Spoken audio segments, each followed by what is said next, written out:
નમસ્કાર, ન્યૂઝ બુલેટિનમાં આપનું સ્વાગત છે। હું છું પંકજ શર્મા। શરૂઆત મહત્વપૂર્ણ ખબરથી। અમદાવાદના ધંધુકામાં ધર્મેશ ગમારાની હત્યાના આરોપીઓના ગેરકાયદેસર બાંધકામો પર હવે બુલડોઝર ફરી વળ્યું છે।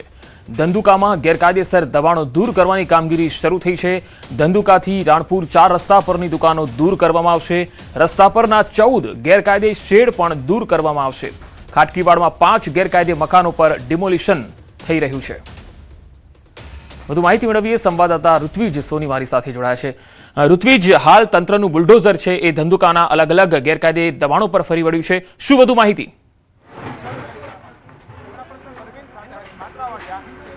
જી પંકજ, વાત કરીએ તો હું આપણે દ્રશ્યમાં બતાવવા માંગીશ કે હાલ જે ધંધુકા વહીવટીતંત્ર દ્વારા આ કામગીરી હાથ ધરવામાં આવી છે અને જે પણ આરોપીઓ જે ગુનાહિત ઇતિહાસ ધરાવતા હતા તે તમામ લોકોનો એક સર્વે કરવામાં આવ્યો હતો। કઈ કઈ તેમની ગેરકાયદેસર મિલકતો છે તે નક્કી કરવામાં આવી હતી અને નોટિસ આપ્યા બાદ જે કાયદેસરની પ્રક્રિયા છે તે પૂરી કર્યા બાદ આ જે ગેરકાયદેસર બાંધકામો છે તે તોડી પાડવામાં આવી રહ્યા છે। અને આપ જોઈ શકો છો દ્રશ્યની અંદર હાલમાં અલગ અલગ ટીમો બનાવીને આ કામગીરી કરવામાં આવી રહી છે અને જે એકમોને નોટિસ આપવામાં આવી હતી જે ગેરકાયદેસર બાંધકામો હતા તે તમામ તોડી પાડવાની કામગીરી છે તે હાલમાં હાથ ધરવામાં આવી રહી છે।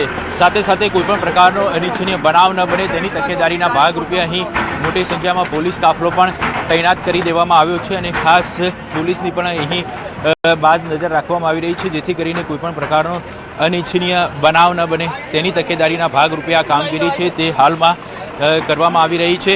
આ સમગ્ર મામલે વાતચીત કરવા માટે આપણી સાથે જે એસડીએમ છે તેમની સાથે આપણે વાત કરીશું। સર, कितने एकमों को नोटिस दी गई है और क्या कामगिरी कर रहे हैं? सर, क्या कामगिरी अभी की जा रही है? આપ જોઈ શકો છો હાલમાં એસડીએમ, ડીએમ, ચીફ ઓફિસર સહિતના જે અધિકારીઓ છે, વહીવટીતંત્રના અધિકારીઓ છે તે અહીં જોવા મળી રહ્યા છે અને ખાસ કરીને બીજી તરફ હું આપણે દ્રશ્યમાં બતાવવા માંગીશ કે પોલીસ કાફલો છે તે પણ અહીં તૈનાત કરી દેવામાં આવ્યો છે જેથી કરીને કોઈ પણ પ્રકારનો અનિચ્છનીય બનાવ ન બને। એસડીએમ સાથે વાત કરીશું। સર, અભી क्या कार्यवाही की जा रही है?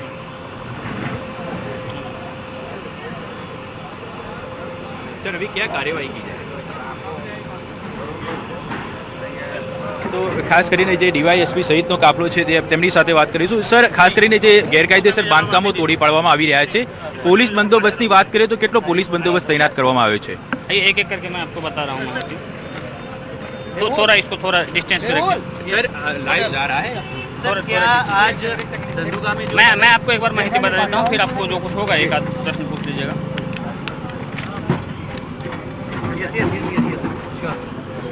ધર્મેશ ગમારાના આરોપીઓના ઘરના આજુબાજુના જો ગેરકાયદેસર દબાણ છે એ ચીફ ઓફિસર ધંધુકા દ્વારા આઈડેન્ટિફાઈ કરી લીધા છે અને કાયદેકીય પ્રક્રિયા પૂર્ણ થઈ ગયા છે। એ આજે દૂર કરવામાં આવશે અને આ પછી સિટી સર્વે સુપ્રિન્ટેન્ડન્ટ ધંધુકા અને નગરપાલિકા દ્વારા અહીંયા 4 મકાનોની દબાણ આઈડેન્ટિફાઈ કરી લેવામાં આવે છે અને આ જો છે તો આમાં બધા પ્રોસેસ પૂર્ણ થઈ ગયા છે અને કોર્ટના જો પ્રક્રિયા હતા આ પણ પૂર્ણ થઈ ગયા છે। તો આ અહીંયા આજ દૂર કરવામાં આવશે અને આ પછી ધંધુકા રેલવે સ્ટેશનથી ધંધુકા 4 રસ્તા સુધીના સ્ટેટ હાઈવેના મધ્યબિંદુથી 10 થી 12 મીટરના જો દબાણ છે આ દૂર કરવામાં આવશે અને આ પછી યુજીવીસીએલ ધંધુકા દ્વારા ગુનાહિત ઇતિહાસ ધરાવતા લોકોના ઘરે જો વીજ કનેક્શન હતા, ગેરકાયદેસર વીજ કનેક્શન હતા, આ પણ દૂર કરવામાં ઓલરેડી આવેલ છે અને આમાં જો છે એફઆઈઆર દાખલ કરવાની પ્રક્રિયા પણ પૂરું કરી દીધા છે। અને આ પછી છેલ્લે જો ધંધુકા વિસ્તારમાં આવી રીતે જેટલા ગેરકાયદેસર દબાણ છે એ દબાણ ભવિષ્યમાં દૂર કરવામાં આવશે અને આ જો દબાણ દૂર કરવાની કામગીરી છે અમારું આ ચાલુ રહેશે।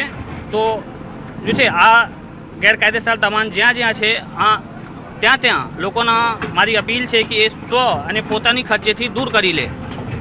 આજે કેટલા એકમો તોડી પાડવામાં આવ્યા? અહીંયા 4 છે અને ધંધુકા બગોદરા રોડ ઉપર કુછ એક દબાણ છે અને કુછ એક દબાણ જો છે તો આરોપીઓના ગેરકાયદેસર દબાણ છે આ બધું દૂર કરવામાં આવશે। સર, જે ગેરકાયદેસર વીજ કનેક્શન કાપવામાં આવ્યા છે એ બંને કયા આરોપીઓ છે તેમના ગેરકાયદેસર વીજ કનેક્શન? અને એ માહિતી અત્યારે અમારા પાસે છે નહીં, એ ડિટેલ્ડ માહિતી છે, એ ડિટેલ માહિતી જો છે તો લેટર આપી દઈશું। સાહેબ, અંદાજિત કેટલા યુનિટ, કેટલા એકમો હશે જ્યાં આજે તંત્ર દ્વારા કામગીરી કરવામાં આવશે? કોઈ એક આંકડો કહી શકાય અંદાજિત? અહીંયા જો છે ખાટકીવાસમાં 4 છે અને જો રોડ ઉપર છે અહીંયા લગભગ 5 થી 10 ઘરો છે, 5 થી 10 દુકાનો છે અને આ પછી આરોપીઓના કુછ ગેરકાયદેસર દબાણ છે આ દૂર કરવામાં આવશે। બંને આરોપીઓના જે ઘર છે તેના ઘરે આરોપીઓના ઘર છે તે ગેરકાયદેસર છે કાયદેસર છે તેને લઈને શું કાર્યવાહી? અને એ આમાં તપાસ ચાલુ છે અમારું, અને થોડા ઘણા ગેરકાયદેસર છે અહીંયા આ દૂર કરવામાં આવશે. सर हिंदी आज यहाँ पर कार्यवाही की जा रही मैं है. आपको हिंदी में भी एक ब्रीफ दे देता हूँ. हाँ हाँ सर कार्यवाही तो ये मतलब धर्मेश गमारा की हत्या के बाद यहाँ पर इलीगल एंक्रोचमेंट हटाए जा रहे हैं. क्या है पूरी डिटेल? कितनी जगह पर आज जो गैरकायदेसर दबान है उसको हटाया जाएगा? इसमें आरोपियों के घर में शामिल है या नहीं है? और बिजली के कनेक्शन भी कुछ आरोपियों के घर के कटे हैं, वो कौन थे सर? धर्मेश गमारा के जो आरोपी हैं उनके घर के आसपास में कुछ गैरकायदेसर दबान है जो चीफ ऑफिसर श्री द्वारा आइडेंटिफाई कर लिया गया है, और उस दबान में उनकी प्रक्रिया भी पूर्ण हो गई है. उस दबान को हटाया जाएगा. इसके अलावा जो खाटकीवास में जितने भी गैरकायदेसर इंक्रोचमेंट हैं उनको भी ऑलरेडी आइडेंटिफाई कर लिया गया है सिटी सर्विस सुपरिटेंडेंट और नगर पालिका चीफ ऑफिसर द्वारा, और उसमें उन लोगों ने जो कायदे जितनी भी कार्रवाई होती है वो पूरी कर ली है. कोर्ट की गाइडलाइंस को भी उन्होंने पूरा कर लिया है, और यहाँ पे 4 दबान जो है 4 इंक्रोचमेंट यहाँ पे हटाए जाएंगे. इसके सिवाय धंधुका बगोदरा रोड के ऊपर जो फ्लाईओवर से 4 रास्ता सुधी में कुछ दबान है और उसको भी हटाया जाएगा आज.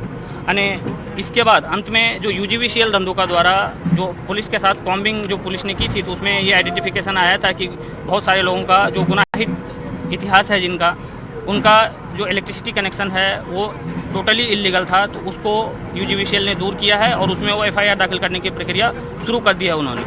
इसके अलावा मेरा एक रिक्वेस्ट है सबसे कि ये जो दबान दूर करने की कार्रवाई है, ये जो इंक्रोचमेंट हटाने की हमारी कार्रवाई है, ये चालू रहेगी.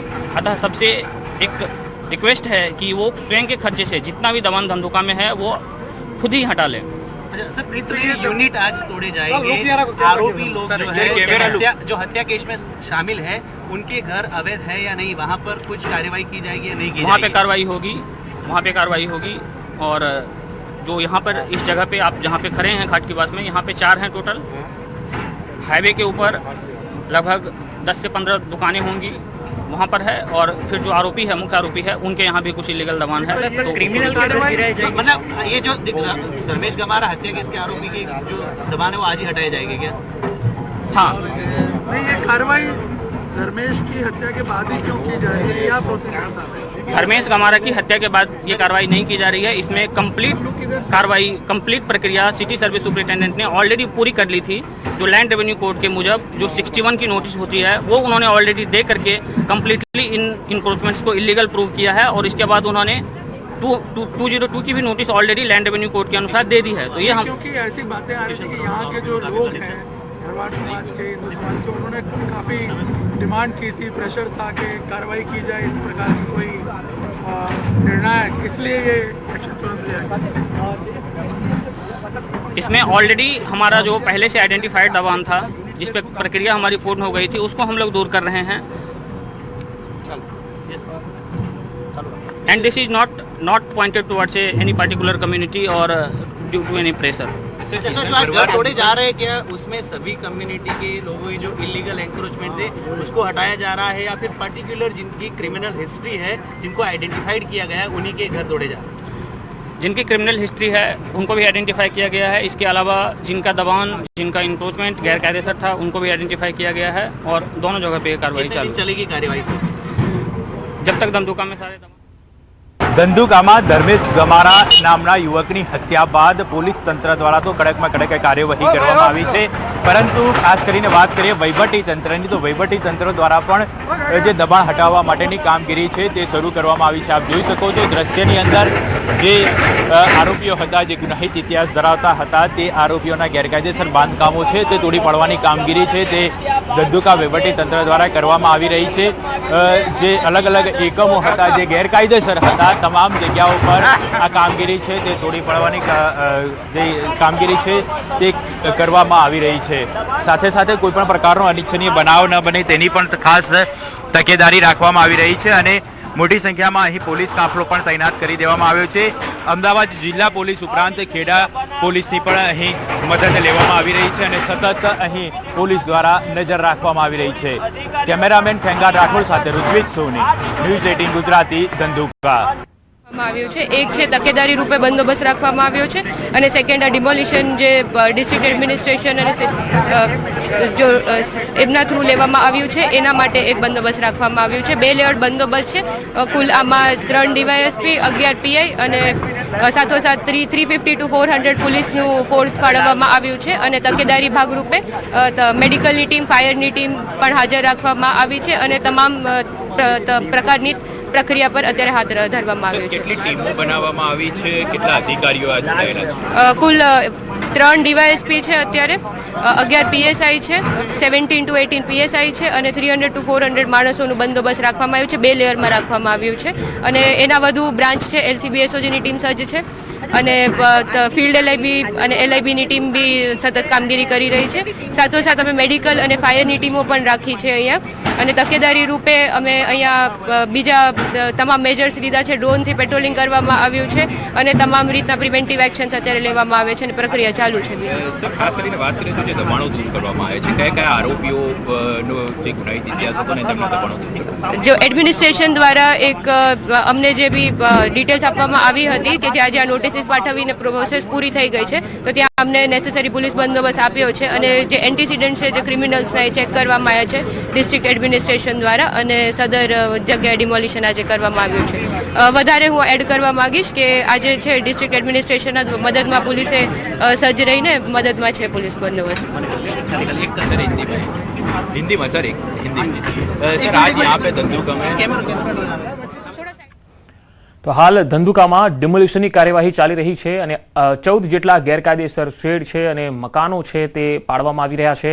હત્યા કેસનો જે આરોપી છે તેના ગેરકાયદેસર બાંધકામો પર આ બુલડોઝર ચાલી રહ્યું છે કારણ કે આ જે હત્યા થઈ હતી ધંધુકામાં એક નજીવી બાબતે બાઇક ઓવરટેક કરવાની બાબતે હત્યા થઈ હતી અને ત્યારબાદ દુકાનોમાં તોડફોડ કરી હતી. ત્યારે આવા તોફાની તત્વો કે જેઓ હત્યામાં સામેલ હતા એ તમામના ગેરકાયદેસર દબાણોને હવે પાડવામાં આવી રહ્યા છે.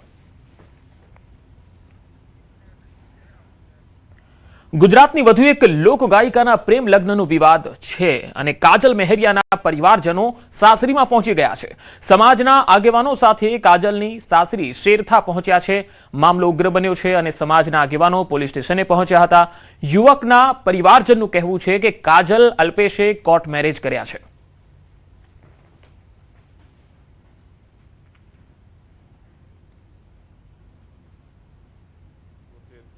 કાજલબેન તો 6 થી 7 મહિના. બરાબર છે. અને લોકો સાથે જ રહેશે, અમદાવાદમાં રહે? હા. બરાબર.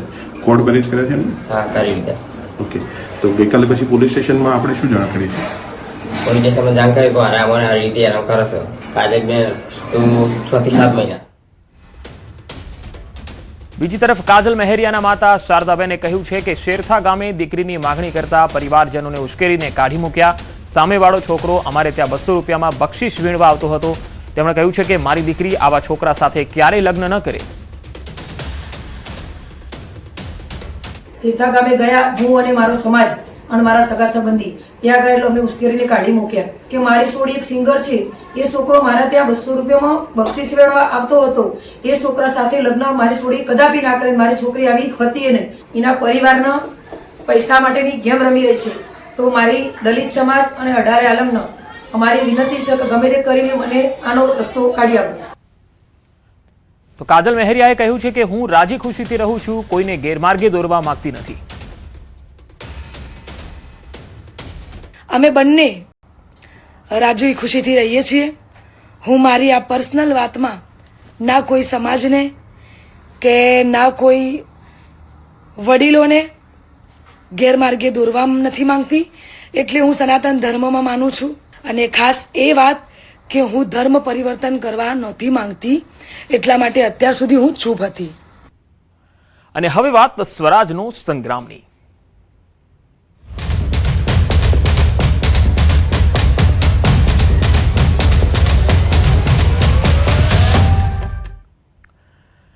મહત્વના સમાચાર આવી રહ્યા છે. નર્મદાના ડેડિયાપાડામાં આમ આદમી પાર્ટીના આગેવાનો ભારતીય જનતા પાર્ટીમાં જોડાયા છે. આપમાં રાજીનામું આપનાર આગેવાનો ભાજપમાં જોડાઈ ગયા. હર્ષ સંઘવીની ઉપસ્થિતિમાં ભાજપમાં જોડાયા. હવાલા કાંડને લઈને આમ આદમી પાર્ટી પર પ્રહાર કર્યા. ઝાડુવાળા દિલ્હીથી 20 કરોડ લાવ્યા છે. આપિયા પાપિયા કોંગ્રેસને ગામમાં ઘૂસવા ન દેતા ચૈત્ર વસાવાના નિકટના જગદીશ વસાવા સહિતના 15 નેતાઓ ભાજપમાં જોડાયા. આવનારા દિવસોમાં નર્મદા જિલ્લામાં 200 નવી બસો ફાળવાશે.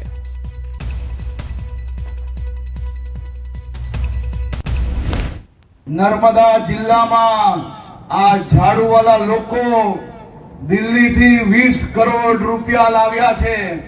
100 રૂપિયા આપે તો માનતા નહીં, કારણ કે તમારા નામે અનેક કટકીઓ મારવાનો ષડયંત્ર રચવામાં આવ્યો છે. કાલે જ સુરતથી જે ષડયંત્ર પકડાયું એ પકડાયા ષડયંત્રમાં તપાસ કરવામાં આવી. આ તરફ નર્મદામાં સાંસદ મનસુખ વસાવા આમ આદમી પાર્ટીના ધારાસભ્ય ચૈતર વસાવાને આડે હાથ લીધા. જિલ્લામાં ભાજપે કરેલો વિકાસ દેખાતો ન હોવાનો ટોણો માર્યો. પક્ષ ઘણું આપ્યું છે, હવે નવા ચહેરાને આગળ કરવાની વાત કરી. સાથે જીવનભર ભાજપ પક્ષનો સૈનિક બની કામ કરવાની ઈચ્છા પણ દર્શાવી. ડેડિયાપાડામાં કોલેજ આપી, સાગબારામાં કોલેજ આપી છે, કૃષિ એન્જિનિયરિંગ કોલેજ અહીંયા આવી છે, નર્મદા જિલ્લામાં મેડિકલ કોલેજ લે છે, નર્મદા જિલ્લામાં એન્જિનિયરિંગ કોલેજ છે. અને સૌથી મોટી વાત આ ગણપતભાઈ વસાવા સાહેબના પ્રયત્નોના કારણે આપણે ગુજરાતની અંદર બિરસા મુંડા ટ્રાઇબલ યુનિવર્સિટી ભેટ મળી ને એ ચાલુ થઈ રાજપીપળાના આંગણે. એટલે આંધળાઓને દેખાતું નથી. આ બધી વાત લોકોને આપણે કહેવાનું છે. સ્થાનિક સ્વરાજ્યની ચૂંટણીને લઈ પ્રચારની અંતિમ ઘડીઓ ચાલી રહી છે. તમામ પક્ષના લોકો પાસે હવે પ્રચારમાં જઈ રહ્યા છે, પરંતુ કેશોદમાં એક બાદ એક ભાજપની અંદર આંતરિક જૂથવાદના કારણે રાજીનામા પર રાજીનામા પડી રહ્યા છે. કેશોદ નગરપાલિકાની ચૂંટણી પણ યોજાવાની છે, જ્યારે ભાજપને વધુ એક ફટકો પડ્યો. કેશોદ નગરપાલિકા વોર્ડ નંબર 1ના પૂર્વ કોર્પોરેટર સમીર પાંચાણીએ રાજીનામું આપ્યું છે. છેલ્લા 3 વર્ષ પહેલા કોંગ્રેસમાંથી જીતીને ભાજપમાં આવ્યા, ત્યારે ભાજપ દ્વારા તેમને પાલિકાની ચૂંટણીમાં ટિકિટ આપવાનું વચન કરી ભાજપનો ખેસ ધારણ કરાવેલો. તેઓ આક્ષેપ સમીર પાંચાણીએ કર્યો, પરંતુ સમીર પાંચાણીને ટિકિટ ન મળતા તેઓ રોષે ભરાયા અને ભાજપમાં સક્રિય કાર્યકર અને તમામ પદ પરથી રાજીનામું આપી સોશિયલ મીડિયા પર જાહેરાત કરી. ભાજપની સામે રહીને હવે તેઓ કામ કરશે. મારી સારી કામગીરી અને લોકોનો અવિરત પ્રેમ જોઈ અને ભારતીય જનતા પાર્ટીના આગેવાનો દ્વારા મને ભારતીય જનતા પાર્ટીમાં સામેલ કરેલ, ત્યારે મારી યારે ટિકિટનું પણ કમિટમેન્ટ કરવામાં આવેલું. પરંતુ આ વખતની ટિકિટ વેચણીમાં ક્યાંક ને ક્યાંક ખરાબ પરિસ્થિતિ અને ખરાબ રીતના આખા કેશોદમાં ટિકિટની વેચણી થઈ છે, અને એમાં મને પણ ટિકિટ આપવામાં ન આવી. અને આજ સુધી મને ફરીથી આગેવાનો દ્વારા કોઈ ફોન પણ કરવામાં નથી આવ્યો. ત્યારે ભારે દુઃખ અને ભારે દુઃખના સાથે હું આજે ભારતીય જનતા પાર્ટીમાંથી રાજીનામું આપું છું. સમીરભાઈ પાંચાણી આગામી ટર્મમાં કોંગ્રેસમાંથી ભાજપમાં જોડાયા હતા, અને હાલ એની કોઈ પણ જાતની અમને ઓફિશિયલી પાર્ટીને કોઈ લેખિત કે મૌખિક માહિતી મળી નથી. બોટાદમાં પક્ષના મેન્ડેટ વિરુદ્ધ ઉમેદવારી નોંધાવનાર હોદ્દેદારોને ભાજપે સસ્પેન્ડ કર્યા. એક મહિલા સહિત 4 હોદ્દેદારો સસ્પેન્ડ થયા. બોટાદ જિલ્લા ભાજપ મયુર પટેલ દ્વારા કાર્યવાહી કરાઈ. ગઢડા તાલુકા સંગઠનના મંત્રી રેણુકાબેન સવાણી અને તેઓના પતિ સક્રિય સભ્ય જસુભાઈ સવાણી, બોટાદ શહેરના સક્રિય સભ્ય છત્રજીતભાઈ ધાંધલ અને રાણપુર તાલુકાના સક્રિય સભ્ય વિજયભાઈ ગાંગરેટિયાને સસ્પેન્ડ કરાયા છે. સ્થાનિક સ્વરાજ્યની ચૂંટણીમાં ભાજપ પક્ષના મેન્ડેટ વિરુદ્ધ જઈ ચૂંટણીમાં દાવેદારી નોંધાવવા બદલ 3 ઉમેદવાર અને 1 ઉમેદવાર પતિને સસ્પેન્ડ કરાયા.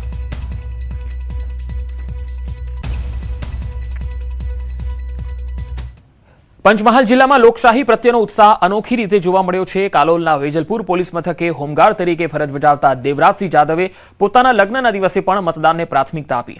લગ્ન માટે જાન લઈને નીકળતા પહેલા તેઓ ગાંધી સ્કૂલ મતદાન મથક પર પહોંચી અને મતદાન કરી લોકશાહી પર્વમાં સહભાગી બન્યા. હાલમાં જિલ્લામાં સ્થાનિક સ્વરાજ્યની ચૂંટણી માટે સરકારી કર્મચારીઓ માટે મતદાન પ્રક્રિયા શરૂ થઈ છે. કાલોલ તાલુકાના વેજલપુર પોલીસ સ્ટેશનમાં જીઆરડી તરીકે ફરજ બજાવું છું. આજ રોજ લગ્ન હોવાથી જાન જતા ગાંધીમાં મતદાન આપવા માટે આવ્યો છું. આ લોકશાહીના મતદાનમાં ભાગ લઈ મેં પણ મતદાન કર્યું છે. અમદાવાદમાં જનસંપર્ક દરમિયાન ખોખરા વોર્ડની મહિલાએ ભાજપના કાર્યકર્તાની હકીકત જણાવી. ખોખરા વોર્ડના અપૂર્વ પટેલ કરી રહ્યા હતા જનસંપર્ક. ગઈકાલે સાંજે જનસંપર્ક દરમિયાન મહિલાએ ઉમેદવારો પર બળાપો કાઢ્યો હતો.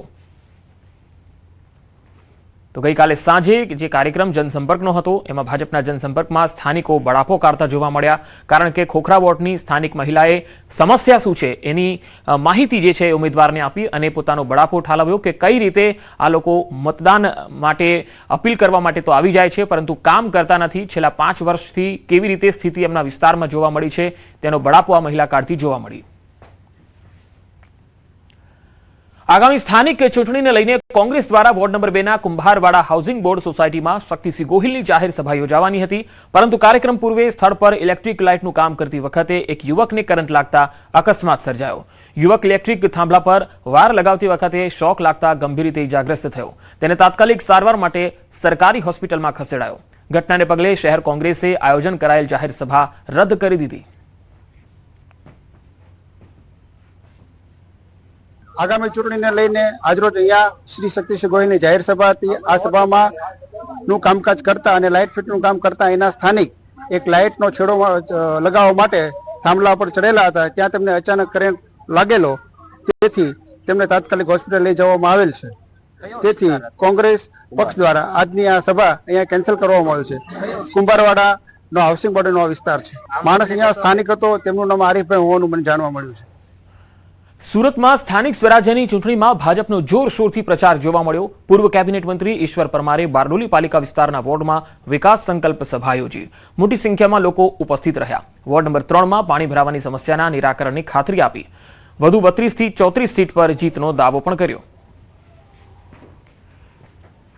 આ વખતે એ 32ની સંખ્યામાં ચોક્કસ બારડોલી નગરના મતદારો વધારો કરશે અને ન ભૂતો ન ભવિષ્યથી આ બેઠકો આ વખતે અમે લગભગ 32થી વધુ એટલે 33 કે 34 પણ જીતી શકીએ એવી પરિસ્થિતિ છે. ત્યારે પોરબંદરમાં વિશ્વકર્મા એકતા સંમેલનનું આયોજન થયું, જ્યાં મનપા પાર્ટી પ્લોટ ખાતે વિશ્વકર્મા પરિવાર દ્વારા કાર્યક્રમનું આયોજન થયું. સંમેલનમાં ભાજપના પ્રદેશ પ્રમુખ જગદીશ વિશ્વકર્મા ઉપસ્થિત રહ્યા, સાથે કેન્દ્રીય મંત્રી ડોક્ટર મનસુખ માંડવિયા સહિતના અગ્રણીઓએ હાજરી આપી. આ સંમેલનનો મુખ્ય ઉદ્દેશ વિશ્વકર્મા પરિવારને સંગઠિત કરી સામાજિક અને શૈક્ષણિક પ્રગતિ કરવાનો હતો. 300 થી 400 કરોડના ખર્ચે વિશ્વકર્મા ગ્લોબલ ફાઉન્ડેશનનું પણ નિર્માણ થઈ રહ્યું છે. વિશ્વકર્મા ગ્લોબલ ફાઉન્ડેશન જે બનવા જઈ રહ્યું હોય કે જેની અંદર શૈક્ષણિક સંકુલ, મેડિકલ સંકુલ અને અન્ય સેવાકીય સુવિધાઓ આપણે સમાજને ઉપલબ્ધ કરાવી શકીએ એ પ્રકારનું લગભગ 300 થી 400 કરોડ રૂપિયા કરતા વધારે રકમના ખર્ચથી આ ફાઉન્ડેશન આગળ ઉપર કામ કરવાનું છે. અમદાવાદમાં જ કદાચ 10 થી 12 કરતા વધારે વિશ્વકર્માના દીકરા દીકરીઓ ચૂંટણી લડતા હશે. એક પણ જિલ્લો એવો નથી કે જ્યાં ભારતીય જનતા પાર્ટીના એ વિશ્વકર્માનો પરિવારનો દીકરો કે દીકરી ચૂંટણી ના લડતા હોય. ભારતીય જનતા પાર્ટીના સંગઠનમાં દરેક જિલ્લાની અંદર અમારા ચેતનાબેન બેઠા દરેક જિલ્લાની અંદર ક્યાંક ને ક્યાંક આપણને મિત્રો સ્થાન મળ્યું છે. મહિલા અનામત બિલ નામંજૂર મુદ્દે ભાજપે કોંગ્રેસ પર આકરા પ્રહાર કર્યા. ભાજપના સ્થાનિક સ્વરાજ્યની ચૂંટણી સંયોજક ગોરધન ઝડફિયા અને રાજ્યકક્ષાના મંત્રી દર્શનાબેન વાઘેલાએ કોંગ્રેસને મહિલા વિરોધી ગણાવી. તેમણે કહ્યું કે એક સમય ચોક્કસ આવશે કે આ બિલ પાસ થશે અને મહિલાઓ પણ રાજનીતિમાં પ્રતિનિધિત્વ કરશે. દેશની બહેનોને અધિકારોથી વંચિત રાખવાનો ભાવ કોંગ્રેસ અને એમના સાથી વિપક્ષના લોકોએ બધાએ કર્યું છે. પ્રધાનમંત્રી મોદીજી પણ જ્યારે પાર્લામેન્ટમાં પ્રવચન કર્યું, દેશનો સંદેશ આપ્યો ત્યારે કહ્યું, અને અમે આપના માધ્યમથી આજે કહીએ છીએ કે જનસંઘથી શરૂ થયેલી અમારી કલ્પના 60 વર્ષ સુધી રાજ કર્યું, માત્ર ને માત્ર મહિલાઓનો વોટ બેંક તરીકે જ ઉપયોગ કર્યો. અને જ્યારે પણ એ લોકોને તો આ વિચાર કોઈ દિવસ આવ્યો જ નહોતો, પરંતુ અમારી એનડીએની સરકારને આ વિચાર આવ્યો ને અમારા પ્રધાનમંત્રી શ્રી નરેન્દ્રભાઈ મોદી આ બિલ લઈને આવ્યા ત્યારે એમણે આ બિલને નકારી. પરંતુ આ કોંગ્રેસના લોકોને હું કહેવા માંગુ છું કે તમે મહિલાઓની શક્તિને ઓળખતા નથી. જ્યારે એમના ત્યાં તો પરિવારવાદ છે, જ્યારે અમારી એનડીએની સરકારમાં અને ભારતીય જનતા પાર્ટીમાં નાના સમાજમાંથી આવતી બહેનોને આગળ કરવામાં આવે છે. રાજકોટના જેતપુરમાં લેન્સકાર્ટના શોરૂમમાં વિરોધ જોવા મળ્યો. હિન્દુ સંગઠનો દ્વારા નારેબાજી કરીને વિરોધ કરાયો. લેન્સકાર્ટના કર્મચારી માટે હિન્દુ વિરોધી નિયમોનો વિરોધ થયો. માથામાં તિલક, મહિલાના ગળામાં મંગલસૂત્ર ન પહેરવા જેવી ગાઈડલાઈન મુદ્દે વિરોધ થયો. વિશ્વ હિન્દુ પરિષદના કાર્યકર્તાઓએ આ વિરોધ નોંધાવ્યો હતો. કલાઓ નિબંધોનો આપણે માથામાં તિલક નહીં કરવાનું અને જે હિન્દુ બેન દીકરી હોય ને મંગલસૂત્ર નહીં પહેરવાનું અથવા માથામાં તિલક, કંકુ કે કોઈ પણ વસ્તુ નહીં કરવાનું એવું શું કામે ને? આમની જે આ ગેરનીતિ છે કે જે લોકોને ધર્મથી દૂર કરવાનું, આવી ગેરનીતિ નહીં ચાલે. અને જો તમારે આજ બધી વસ્તુ જોતું હોય તો તમારો જે 12 શોરૂમ છે, શોરૂમે એક બોર્ડ મારો કે આ બધી આટલા જે કઈ છે કે હાથમાં કલાઓ નહીં બાંધવાનો, માથે તિલક કરીને એવા કોઈ પણ કસ્ટમર અમારા શોરૂમમાં ન આવે તો અમે પણ જોઈએ છીએ કે તમારો ધંધો કેટલો ચાલે છે, તમારી કંપની કેટલી ચાલે છે, તમે